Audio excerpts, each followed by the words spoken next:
Hello, Canada. Welcome back to another edition of the Canadian Citizen Journal. I'm your host, alias Dougy. Big bombshells been dropping all day. I've been trying to keep everybody posted as it happens on a lot of different social media platforms.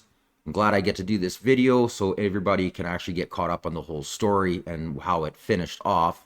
Although I'm assuming we're not done yet because the American administration is really pissed off at Canada. And I think a lot of Canadians are getting to be really tired of the rhetoric coming out of our politicians' mouths. We're going to start off with the how it began, and then we're going to move to how it ended so far. And we're going to dabble on a few other things like our drunk BC MP Elizabeth May, some bombshell evidence that was dropped from the about the RCMP hiding the fact that they knew 10 years ago about the CCP China infiltration in Trudeau and his government, and a few other important things. So let's just kick this off and get started. Premier Doug Ford has slapped a 25% tax on electricity shipped from Ontario to the U.S. in response to President Donald Trump's tariff plan. Ford says starting today, 1.5 million Americans will now be paying more for electricity. But one expert says this move may not be very effective. We're moving forward with a 25% surcharge on electricity exports. Ontario estimates that this surcharge, which came into effect today, will generate anywhere from $300,000 to $400,000 in revenue for the province each day. It means the average American living in Minnesota, New York, and Michigan will pay about $69 American dollars more on their electricity bills per month. I will not hesitate to increase this charge. If necessary, if the United States escalates, I will not hesitate to shut the electricity off completely. Right after he started talking like this, it was about a week and a half ago, the administration started contacting different electricity suppliers in the States. It's all behind closed doors, but from what I've seen, they're preparing to completely bypass Canada and shut down the purchase of electricity from Canada.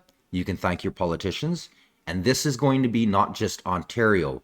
This is every province from Manitoba out east.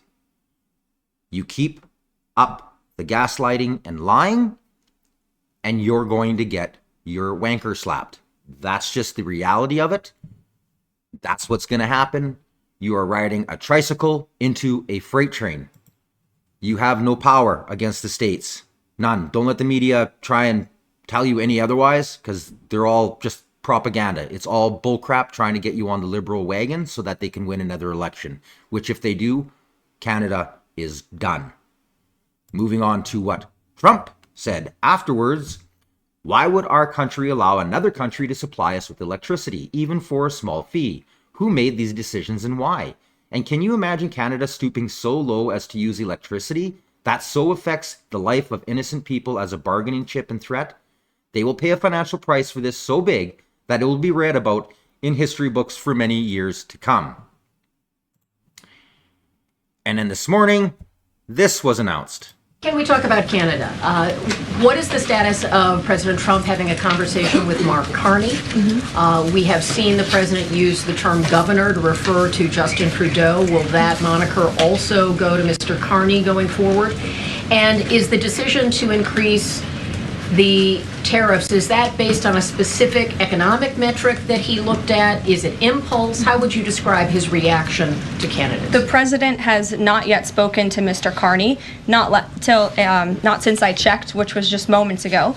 But certainly his phone is always open to leaders who wish to speak with him.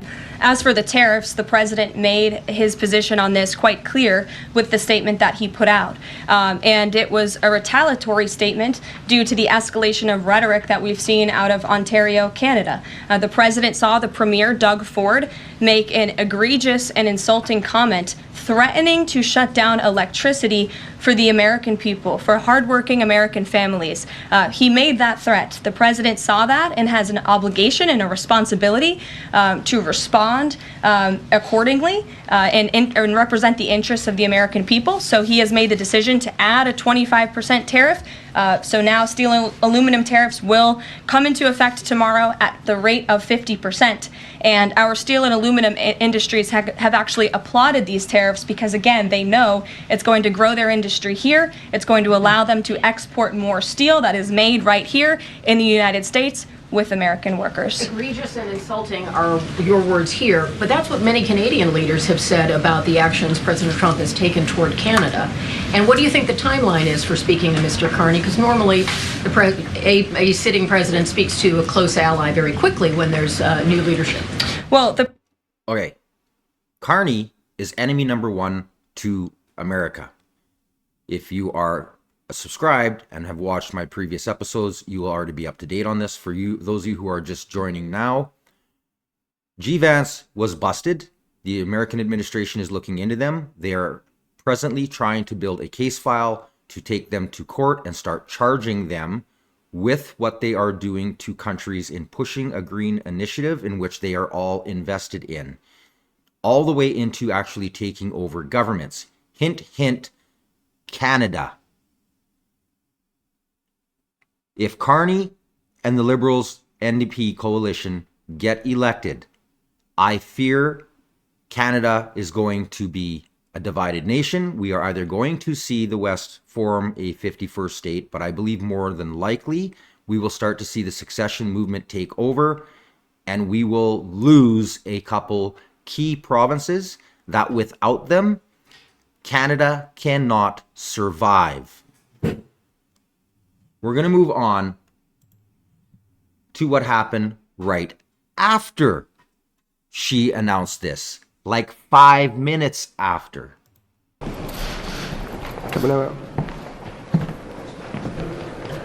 Well, just a little while ago, I had an opportunity to speak to Secretary Lutnick.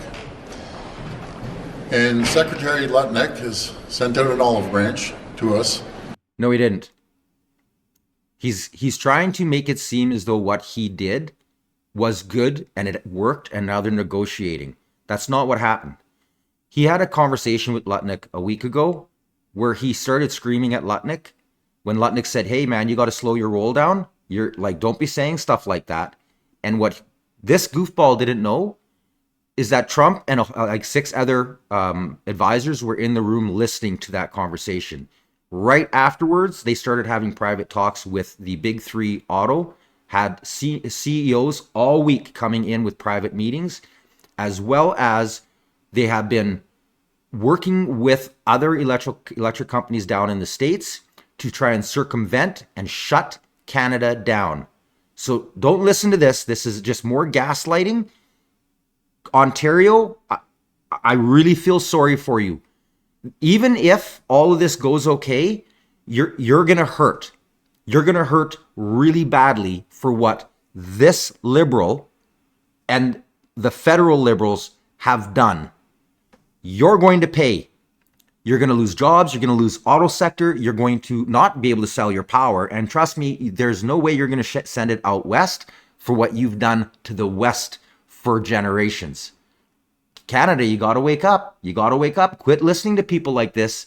This he's a schmuck. I'm sorry. He just is. To come down and immediately meet with them, meet with the whole trade administration, and discuss the future. Rather than waiting till April the 2nd, threats going back and forth, tit for tat, I've agreed to suspend temporarily, and we always have that tool in our toolkit, until we sit down over the next day or two. I'll be heading down to Washington along with Dominic LeBlanc, and we'll have a good discussion. You know, and with any negotiation that we have, there's a point that both parties are heated and the temperature needs to come down. Yeah, the temperature needs to come down, all right. From you. You started all of this. You put Ontario in the crosshairs and Canada in a more weakened position because of your big mouth. We're going to keep going. This was broke. It's from the Bureau, Sam Cooper, and some other information has just been released. Not a big surprise to a lot of my viewers. But again, if you're new, make sure you like, share, and subscribe. I am on this all the time. Anything that comes breaking, I'm on it. I'll read it off to you. The Bureau's police source, who is independent of the Globe sources, confirmed that they were aware of the RCMP surveillance operation that placed Trudeau, Jin, and the Chinese army veteran together in a private meeting. Meanwhile, Jin himself has been surveilled in meetings with Chinese police officers who have traveled to Richmond, according to separate police source with extensive knowledge of Chinese organized crime and influence operations in Canada. This is really big, right? So the RCMP surveilled Chinese crime lord in the meeting with Justin. They hid it from you. At mainstream, hid it from you. Everybody's hiding this. All of the people who are involved with our completely corrupt government. And this is all going to come out. And a lot of people are like, oh yeah, they're not really going to charge Trudeau. It's coming. They're working through the process right now. And hopefully the next government that comes in power actually opens everything up, discloses all of this information, starts firing the police that are hiding this information and protecting this government so that we can get to the bottom of it, start saving some tax dollars and putting these people in jail. It'll only happen if we remove this government, and it has to happen. Because like I said, if it doesn't happen, I feel sorry for Canada. Canada's in big trouble, and Trump will get his way. He may not get his 51st state, but he will watch us tear ourselves apart like we are right now. Again, we're just going to move on a little bit further. Listen to this. This is a former Liberal Party president, and he is saying what is true. Listen very carefully. I am a Liberal. The Liberal Party, as is formed right now, is more the Justin Party. The executive is not what it used to be. The rules are not what they used to be. Everything has to change. I'm in total agreement with that. The president of the party is paid for by a cabinet minister. And you look at the cabinet. You look at cabinet. We are going through a huge change in this country. As we used to have government, parliamentary government by cabinet. There were cabinet ministers who were solid and competent, and they knew their business. There's nobody in this cabinet, of Trudeau's cabinet, who knows their business or knew their business. One or two were okay, but not like with Harper's cabinet or Mulroney's cabinet or Crencha's cabinet. We have had a one-man band in Ottawa for the last number of years, and well, let me correct that. A one-man band as far as the public is concerned, and there's a few people who run the government. You know them as well as I do. Katie Telford, Gerald Butts. And now that expanded in the last few years to include Mr. Carney and Mr. Carney's wife, who is, by all accounts, a very smart woman. And she works for Eurasia in New York City, which is a company that Mr. Butts runs. Yeah. You hearing all this?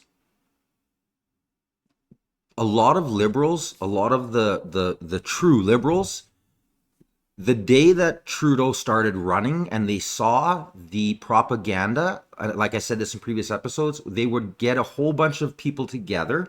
They would go into places that were heavily populated, like malls, and then they would all start screaming, making it sound like they all loved Trudeau. And then everybody would stop in the mall and they'd be like, what's all that commotion? And they'd be looking down and they'd see this going on. And of course, bandwagon effect. This is how propaganda works.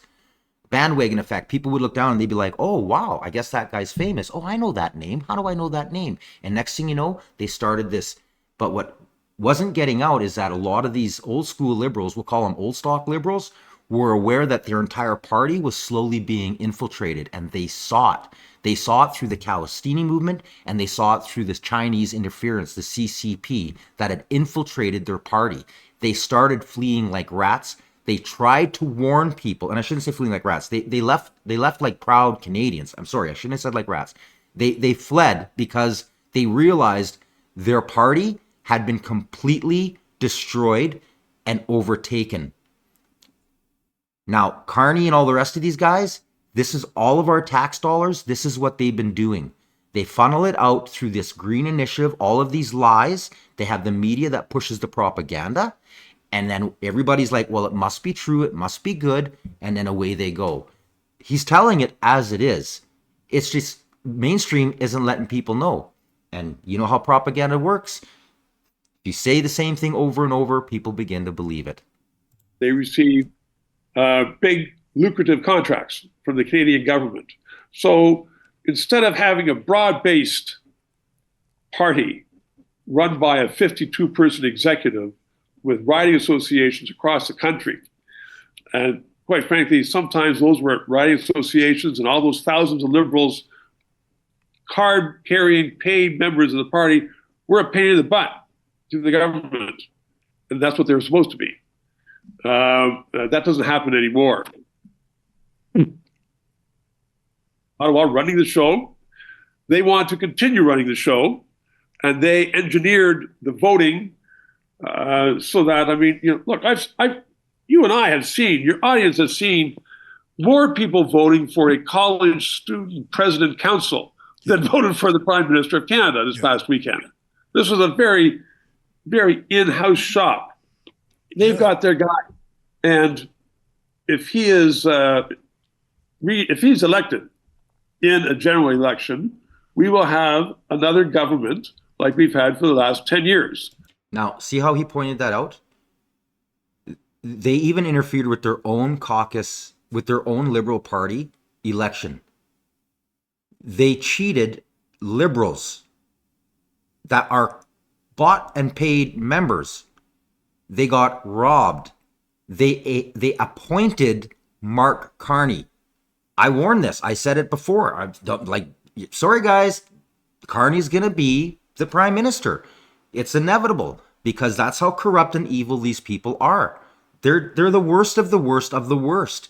And again, mainstream media run by the same people. They have their views. They have their ways of dealing with it. I don't know if you want to go into all the policy things, Ezra, but I mean, they want to run Canada the same way they've run Canada for the last 10 years. It's the same people. You're so right. Exact same people. Now, let's deal with Canada's most famous drunk. At least we know now where all of the liquor they've been taking off the shelves went. I'm sure she has been on a binge, enjoying all the free liquor that Canadians and the businesses paid for. I know it's funny, haha. Like, listen to the rhetoric coming out of drunk May.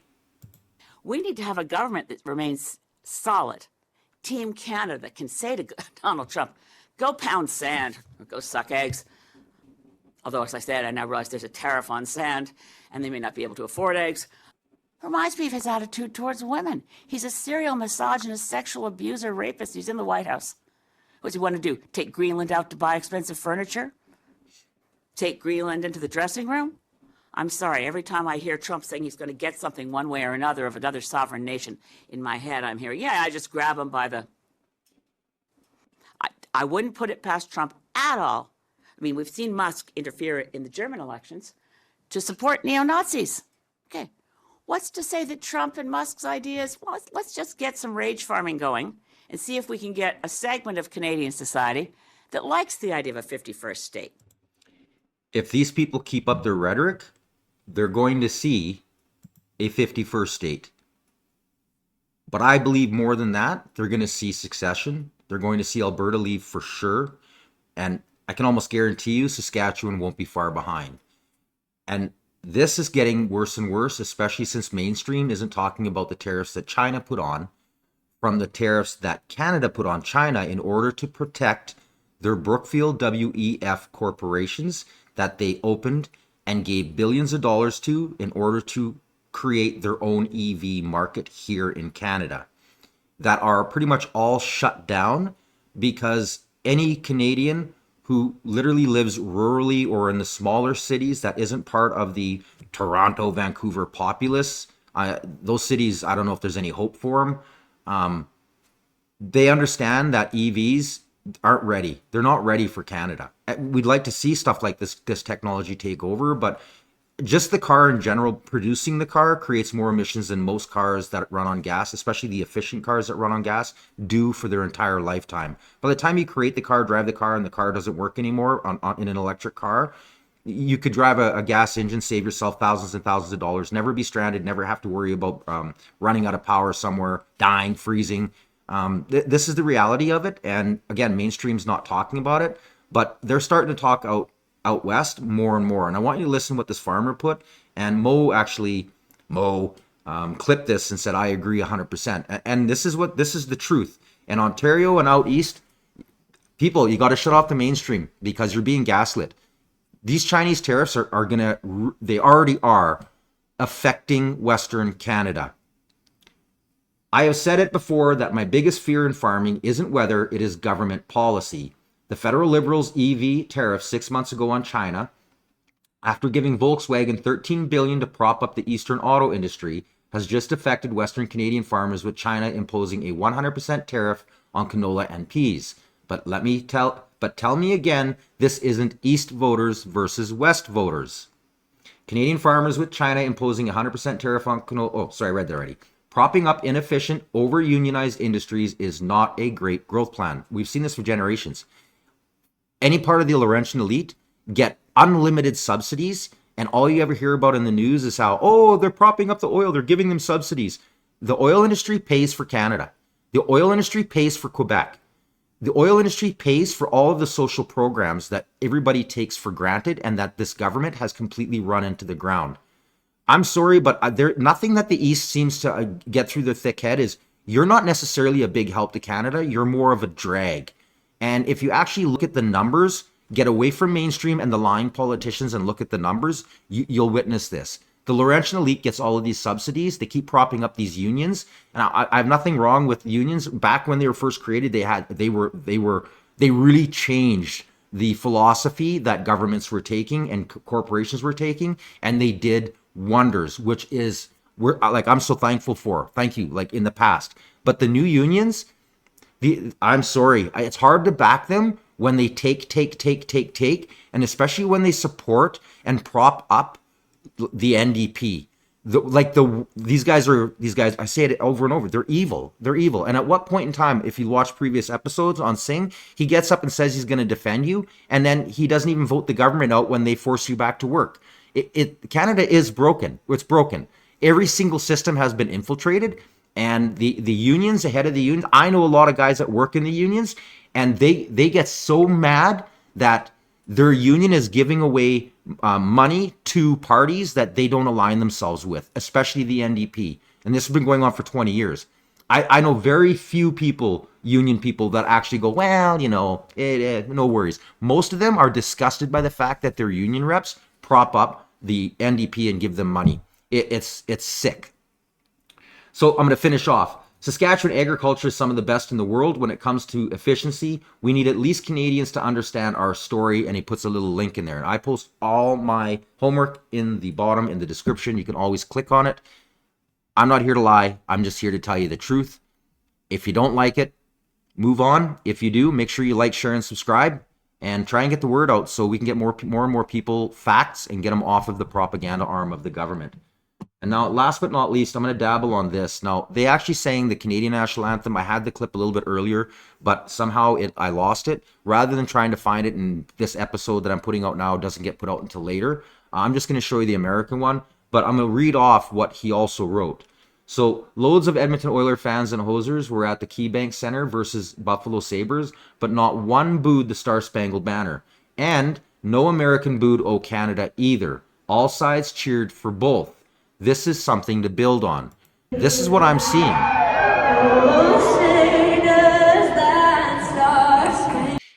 When Americans act more like what Canadians are known around the world to be like, you should really put your head down in shame. Quit booing the anthems. All you're doing is you're insulting, first of all, half the players on your team, because most of them are from America and other parts of the world. You're degrading and humiliating yourself, because the flag and the anthem backs the militaries that gave you the freedoms you have today, albeit Canada doesn't really have a military, and we've lost all of our respect on a global stage. So, yeah. And then Trudeau loves it, by the way. So really, if you really like Trudeau, just keep booing and exposing yourself for who you are. you're a nincompoop. Hear